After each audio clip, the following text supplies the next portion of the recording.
మరి వీళ్ళకి ఓట్లేసి మనము మన కుటుంబాలలో కలిపి మరి ఈరోజు కుటుంబ ప్రభుత్వాన్ని అధికారంలోకి తీసుకొచ్చాము. ప్రభుత్వం కూడా గుర్తించింది, మొదటి సంతకం డిఎస్సి పైన పెట్టింది. చాలా సంతోషపడ్డాము.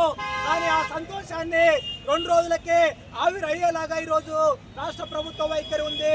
ప్రభుత్వము ముఖ్యమంత్రి మొదటి సంతకం అంటే మరి దానికి ప్రాధాన్యత ఉందా లేదా అని చెప్పేసి ఈరోజు మేము అడుగుతా ఉన్నాం. ముఖ్యమంత్రి గారి సంతకానికి కనీసము ప్రయారిటీ లేదా అని చెప్పేసి ఈరోజు అడుగుతా ఉన్నాం. మొదటి సంతకం అంటే మొదటి అమలు చేయాలా లేదా చివరి 5 సంవత్సరాల తర్వాత అమలు చేయాలని చెప్పేసి కూడా ఈరోజు రాష్ట్ర ప్రభుత్వాన్ని మేము అడుగుతా ఉన్నాం. మొదటి సంతకం పెట్టిన మీరు ఎందుకని చెప్పేసి కాలయాపన చేస్తున్నారని చెప్పేసి ఈరోజు రాష్ట్ర ప్రభుత్వాన్ని అడుగుతా ఉన్నాం. మీరు మధ్యలో వచ్చి నవంబర్ 2 మేము నోటిఫికేషన్ అన్నారు. ఆ రోజు వచ్చి మేము ఎస్సీ వర్గీకరణ కమిషన్ వేసామంటున్నారు.